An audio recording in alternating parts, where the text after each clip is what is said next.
नमस्कार बंधुरा तुम्हारे सबाइके स्वागतम ऑनलाइन स्टाडी आईटीआई चैनेले।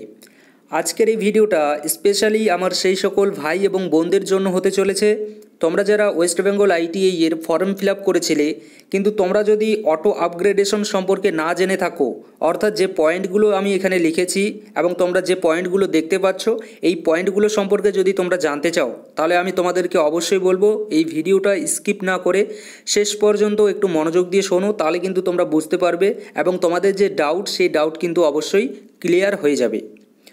প্রথম পয়েন্ট আমাদের যে প্রথম কলেজে চান্স কিভাবে পাবো, অর্থাৎ আমরা যে আমাদের যে আর কি কলেজ যে এখন চয়েস ফিলিং আমরা করতে পাচ্ছি সেই চয়েস ফিলিং অনুযায়ী আমি আমার যে পছন্দের কলেজ সেই পছন্দের কলেজটা আমি প্রথমে রেখেছি এবং তারপরে দ্বিতীয় কলেজ রেখেছি, তারপর তৃতীয়, তারপর চতুর্থ, এইভাবে আমি কলেজ সাজিয়েছি বা কলেজ আমি এইভাবে সাজাচ্ছি।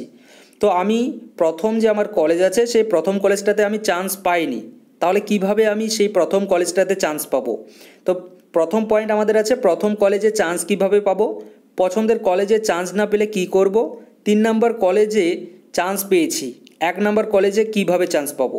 অর্থাৎ তুমি প্রথম কলেজটা তুমি যেই কলেজটা রেখেছো চয়েস ফিলিংয়ে সেই কলেজটা তোমার খুবই আর কি পছন্দের কলেজ, কিন্তু 3 নম্বর যে কলেজটা আছে সেটা তোমার ততটাও পছন্দের নয়, কিন্তু কাউন্সিলিংয়ে দেখা গেল যেদিন রেজাল্ট আমাদের আসবে সেদিন তুমি 3 নম্বর কলেজে চান্স পেয়ে গেছো।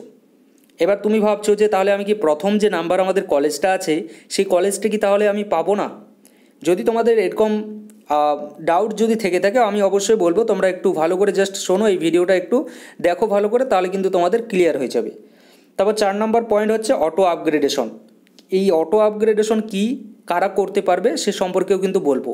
এই যে 3টা পয়েন্ট ওপরের আছে এই 3টা পয়েন্টই কিন্তু আমাদের লুকিয়ে আছে কোথায়, এই অটো আপগ্রেডেশনের মধ্যেই কিন্তু লুকিয়ে আছে। তার জন্য কিন্তু আমি উপরে লিখে দিয়েছি অটো আপগ্রেডেশন। তো তোমরা যারা এই অটো আপগ্রেডেশন সম্পর্কে জানতে চাও তোমাদেরকে আমি একটাই কথা বলবো যে এই ভিডিওটা একটু শেষ পর্যন্ত দেখো, তাহলে কিন্তু তোমরা বুঝতে পারবে। তো দেখো, প্রথম চয়েস কলেজ না পেলে কি করব। প্রথমে যে তুমি যে চয়েস করেছো, যে কলেজটাকে তুমি রেখেছো তোমার চয়েস ফিলিং করার সময়, সেই কলেজটাকে যদি না পেয়ে তুমি 3 নাম্বার বা 4 নাম্বার বা দ্বিতীয় নাম্বার যদি তুমি কলেজ পেয়ে থাকো বা তারও যদি নিচের যদি কোনো কলেজ পেয়ে থাকো, চান্স যদি পাও, যখন আমাদের রেজাল্ট আসবে এককালীন যেদিন আমাদের রেজাল্ট আসবে সেদিন তুমি কি করবে, সেদিন থেকে কিন্তু তোমরা একটা কিন্তু চান্স পাবে যে একটা আর কি তোমাদের ওখানে কিন্তু তোমাদের যে প্রোফাইলে আছে সেই প্রোফাইলে কিন্তু একটা অপশন দেখাবে অটো আপগ্রেডেশন। অর্থাৎ তুমি যদি অটো আপগ্রেডেশন করো তাহলে তুমি যে 3 নাম্বার, 4 নাম্বার, 5 নাম্বার বা 6 নাম্বার বা 2 নাম্বার বলি না কেন, তুমি যে কলেজে চান্স পেয়েছো আপাতত সেই কলেজেই কিন্তু তোমার একটা সিট পার্মানেন্টলি কিন্তু তোমার থেকে যাবে যখন তুমি অটো আপগ্রেডেশন করবে। ঠিক আছে? তো এই অটো আপগ্রেডেশন করার মানে এটাই যে তুমি যে কলেজটাতে চান্স পেয়েছো, আমাদের যদি আমি একটু ভালো করে বোঝাতে চাই তাহলে আমি এইভাবে বোঝাবো যে এটা আমাদের কি চলছে এখন, আমাদের এটা ফার্স্ট কাউন্সেলিং চলছে। এবার ফার্স্ট কাউন্সেলিংয়ে তুমি কি করেছো, ধরো তুমি 1 নম্বরে একটা কলেজ দিয়েছো, 2 নম্বরে আরেকটা কলেজ দিয়েছো, 3 নম্বরে আরেকটা দিয়েছো, 4 নম্বরে আরেকটা কলেজ দিয়েছো।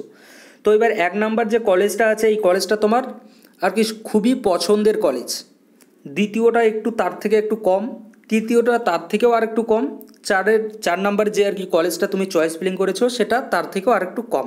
এবার দেখা গেল তুমি 4 নাম্বার কলেজটাতে চান্স পেয়ে গিয়েছো বা ধরো তুমি 3 নাম্বার কলেজে তুমি চান্স পেয়ে গেছো, কিন্তু তোমার যে মেইন উদ্দেশ্য সেটা হচ্ছে গিয়ে 1 নাম্বার কলেজটা পাওয়ার, কারণ সেটাকে তুমি আগে রেখেছো, কারণ সেটাতে চান্স পাওয়ার জন্যই তুমি প্রথম 1 নাম্বারে রেখেছিলে। তো এটাতে এই যে 3 নাম্বার বা এই যে 4 নাম্বার যে তুমি চান্স পেয়ে গিয়েছো, যখন আমাদের ফার্স্ট কাউন্সেলিংয়ে রেজাল্ট আসবে দেখা গেলো তুমি 3 নাম্বার 1 নাম্বারে যদি চান্স পেয়ে যাও তাহলে তো ভালো কথা, তাহলে তো কোনো প্রবলেমই নেই, কিন্তু 3 নাম্বার বা 4 নাম্বারে যদি চান্স পেয়ে যাও তাহলে সেক্ষেত্রে বা 3 নাম্বার বলো বা 2 নাম্বার বলো এই যে কলেজগুলো আছে এগুলোতে যদি তুমি চান্স পাও তাহলে সেক্ষেত্রে কিন্তু তোমাকে একটা অটো আপগ্রেডেশনের কিন্তু একটা অপশন কিন্তু সেখানে দেখাবে। অর্থাৎ এটা বলবে যে তুমি কি অটো আপগ্রেডেশন করতে চাও, যদি করতে চাও তাহলে ইয়েস করবা, ইয়েস করলে কিন্তু একটা নির্ধারিত যে ফি থাকে সেই সিটটা বুকিং করার জন্য, অর্থাৎ এই 3 নাম্বার কলেজে তুমি যে সিটটা পেয়েছো বা 4 নাম্বার বলো বা 2 নাম্বার বলো, এখানে যে সিটটা তুমি পেয়েছো এই সিটটা কিন্তু তোমার লক হয়ে যাবে। অর্থাৎ তুমি যখনই টাকা পেমেন্ট করে দিয়ে দিবে অটো আপগ্রেডেশনের, সেই টাকাটা পেমেন্ট করার পরে কিন্তু এই সিটটা কিন্তু তোমার জন্য লক হয়ে থাকবে। এবার এই সিটটা যখনই লক হয়ে থাকলো, এই 3 নাম্বার সিটটা লক হওয়ার পরে আবার যে আমাদের সেকেন্ড কাউন্সেলিং আছে সেই সেকেন্ড কাউন্সেলিংয়ে কিন্তু তুমি বসতে পারবে। এবার সেকেন্ড কাউন্সেলিংয়ে ধরো তুমি 3 নাম্বার সিট পেয়েছো, এবার তুমি 2 নাম্বার সিট পেলে, তো 2 নাম্বার সিটটা কিন্তু তোমার কনফার্ম হয়ে গেল। এবার ধরো তুমি 3 নাম্বার সিটে আছো, 3 নাম্বার থেকে তুমি এবার ডিরেক্টলি তুমি 1 নাম্বার সিটে চলে গেলে, তো এই 1 নাম্বার সিটটা কিন্তু তোমার কনফার্ম হয়ে গেল। এবার যখনই তোমার 1 নাম্বার সিটটা পেয়ে গেলে, 1 নাম্বার সিটের ওপরে তো আর কোনো সিট নেই, তো সেই 1 নাম্বার সিটটা কিন্তু তখন তোমাকে কিন্তু নিতেই হবে। যদি তুমি সেক্ষেত্রে 1 নাম্বার সিটটা না নেও তাহলে কিন্তু তোমার যে আর কি অ্যাডমিশন সেটা কিন্তু বাতিল হয়ে যাবে। বোঝাতে পেরেছি? তো এখানে যদি আরেকটু যদি আমি সহজ সরলভাবে যদি বোঝাই, তাহলে সহজ সরলভাবে বোঝাতে গেলে এটাই বোঝাবো যে ধরো তুমি 3 নাম্বার কলেজে তুমি অ্যাডমিশন নিয়েছো, 3 নাম্বার কলেজে তুমি ফার্স্ট কাউন্সেলিংয়ের যে রেজাল্ট, সেই রেজাল্ট এসেছে, রেজাল্টে তুমি 3 নাম্বার কলেজে চান্স পেয়েছো, কিন্তু 3 নাম্বার কলেজটা তোমার অতটাও ভালো না, তুমি প্রথম যে কলেজটা আছে সেই কলেজে তুমি অ্যাডমিশন নিতে চাও। তো তার জন্য তোমার যে আর কি 3 নাম্বার যে কলেজটা পেয়েছো, তুমি যখন তোমার প্রোফাইল ওপেন করবে আমাদের WBSCBTর অফিসিয়াল ওয়েবসাইটে গিয়ে, সেখানে কিন্তু তোমাকে দেখাবে অটো আপগ্রেডেশনের অপশন। তুমি কি অটো আপগ্রেডেশন করতে চাও কি না? যদি করতে চাও তাহলে ইয়েস করবা। তো সেখানে গিয়ে একটা নির্ধারিত যে ফি আছে সেই ফিটা তোমাকে দিতে হবে। আর সেই ফিটা তুমি যখনই দিয়ে দেবে আর কি, পেমেন্ট করে দিয়ে দেবে, তখন থেকে কিন্তু এই যে 3 নাম্বারে যে তুমি কলেজটা পেয়েছো, এই কলেজটা তোমার কিন্তু লক হয়ে থাকলো। অর্থাৎ দেখা গেল ভবিষ্যতে যদি তুমি 1 নাম্বার যে কলেজটা আছে, যে কলেজটার জন্য তুমি এই অটো আপগ্রেডেশন করলে, সেই কলেজটা যদি তুমি না পাও, তাহলে সেক্ষেত্রে এই 3 নাম্বার কলেজটা কিন্তু তোমার থেকেই থাকবে। অর্থাৎ 3 নাম্বার কলেজটা তুমি পেয়ে গেছো মানে এটা তোমার পার্মানেন্টলি থেকে গেল অটো আপগ্রেডেশনের মাধ্যমে। তো এটাকে পার্মানেন্ট রাখার পরেও তোমার কাছে এই সিটটা থাকলো, এবার তুমি চাচ্ছ যে না আমি এই 3 নাম্বার কলেজে আমি সন্তুষ্ট না, আমি এর উপরে যে কলেজগুলো আছে সেই কলেজগুলোর জন্য আমি লড়বো।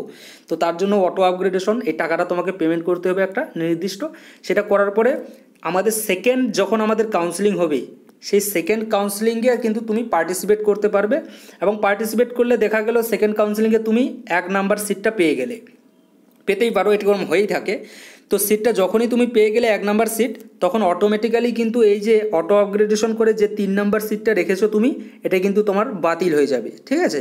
এবং এই যে 1 নাম্বার সিটটা আছে এটাই কিন্তু তখন তোমার সিট হয়ে যাবে।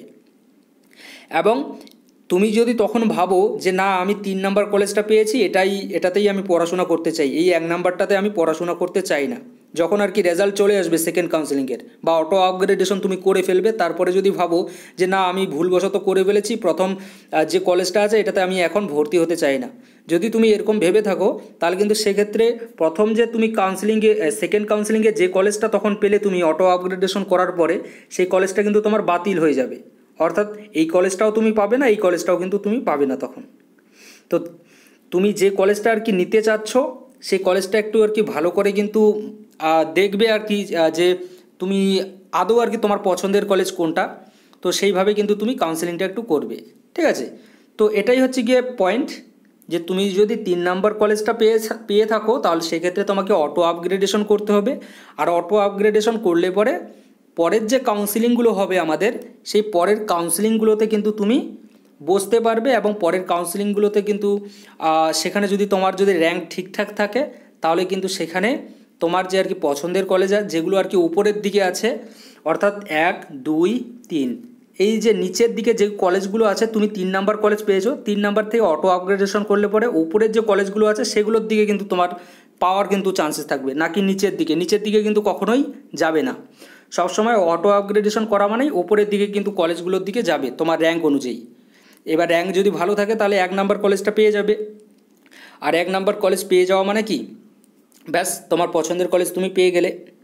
তো এটাই হয়ে গেল আমাদের অটো আপগ্রেডেশন। আশা করি বোঝাতে পারলাম যে 3টা পয়েন্ট ছিল, যে প্রথম কলেজে চান্স কিভাবে পাবো। প্রথম কলেজে চান্স পাওয়ার এটাই নিয়ম, যদি তুমি 3 নাম্বার কলেজে চান্স পেয়ে থাকো তাহলে সেক্ষেত্রে তোমাকে অটো আপগ্রেডেশন করতে হবে, তাহলে কিন্তু তুমি প্রথম কলেজে চান্স পেতে পারো। আর যদি তোমার ভালো যদি নাম্বার থেকে থাকে, র্যাঙ্ক যদি ভালো যদি হয়ে থাকে, তাহলে তো তুমি অবশ্যই প্রথম যে কলেজটা আছে সেটা একবারই ফার্স্ট কাউন্সেলিংয়ে তুমি পেতে পারো। পছন্দের কলেজে চান্স না পেলে কি করব? এই যে পছন্দের কলেজে যদি চান্স না পাও তাহলে সেক্ষেত্রে তুমি অটো আপগ্রেডেশন করবে, যেটা আমি বললাম একটু আগে, সেটা করলেই কিন্তু তুমি পেয়ে যাবে। 3 নাম্বার কলেজে চান্স পেয়েছি, 1 নাম্বার কলেজ কিভাবে পাবো? 3 নাম্বার কলেজে চান্স পেয়েছো তুমি, 1 নাম্বারটা কীভাবে পাবে সেটাও কিন্তু আমি তোমাদেরকে বলে দিলাম যে অটো আপগ্রেডেশনের মাধ্যমে এইভাবে কিন্তু তোমরা 3 নাম্বার কলেজ থেকে 1 নাম্বার কলেজে চান্স পেতে পারো। তো তারপরে অটো আপগ্রেডেশন কি কারা করতে পারবে? অটো আপগ্রেডেশন তারাই করতে পারবে যারা 1 নাম্বার, 2 নাম্বার, 3 নাম্বার, 4 নাম্বার, ঠিক আছে। এবার যারা 1 নাম্বার কলেজে রেখেছে, 2 নাম্বার কলেজ রেখেছে, 3 নাম্বার, 4 নাম্বার কলেজ রেখেছে, যারা 1 নাম্বার কলেজ পেয়ে গিয়েছে, যারা প্রথম যে আর কি আমাদের যে চয়েস ফিলিং হয়েছিল, চয়েস ফিলিংয়ে যারা প্রথমে কলেজ রেখেছে, যেটা আর কি ফার্স্টে যে কলেজটা রেখেছে সেই কলেজটায় যদি কেউ পেয়ে যায় তারা কিন্তু আর অটো আপগ্রেডেশন করতে পারবে না। তাদেরকে ওই কলেজটাতেই অ্যাডমিশন নিতে হবে, কারণ তারা সেই প্রথমে যে কলেজটা রেখেছে সেই প্রথমের কলেজটাতেই কিন্তু তারা পেয়ে গিয়েছে, চান্স পেয়ে গিয়েছে। তো তারা কিন্তু সেক্ষেত্রে আর অটো আপগ্রেডেশন করতে পারবে না।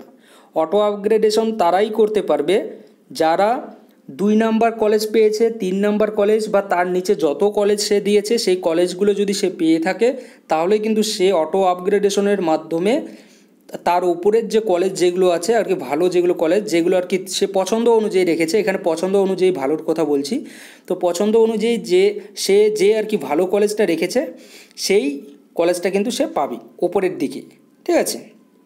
তো এটা হয়ে গেল আমাদের অটো আপগ্রেডেশন। অটো আপগ্রেডেশন তাহলে কারা করতে পারবে? যাদের কলেজ, যারা আর কি 2 নাম্বার চয়েস ফিলিং করার সময় যারা 2 নাম্বার, 3 নাম্বার বা তার নিচে যে সকল কলেজ রেখেছে এবং সেই সকল কলেজ যদি তারা পেয়ে থাকে তাহলেই তারা শুধুমাত্র একমাত্র অটো আপগ্রেডেশন করতে পারবে। আর যারা 1 নাম্বারে যে কলেজ রেখেছে চয়েস ফিলিং করার সময় তারা কিন্তু এখানে অটো আপগ্রেডেশন করতে পারবে না। আশা রাখি বোঝাতে পারলাম। তারপরে বলছি, যদি তোমাদের কোনো ডাউট যদি থেকে থাকে এই অটো আপগ্রেডেশনের ব্যাপারে বা আইটিআই রিলেটেড যে কোনো ডাউট কিন্তু তোমরা জিজ্ঞাসা কিন্তু করতে পারো। আইটিআই বলো, তারপর রেলওয়ে বলো, এই দুটোর ক্ষেত্রে কিন্তু তোমরা অবশ্যই এখানে যে কোনো ধরনের কিন্তু তোমাদের আর কি ডাউট কিন্তু জিজ্ঞাসা করতে পারো। আমি কিন্তু তোমাদের ডাউট ক্লিয়ার করার কিন্তু অবশ্যই চেষ্টা করব। Thank you.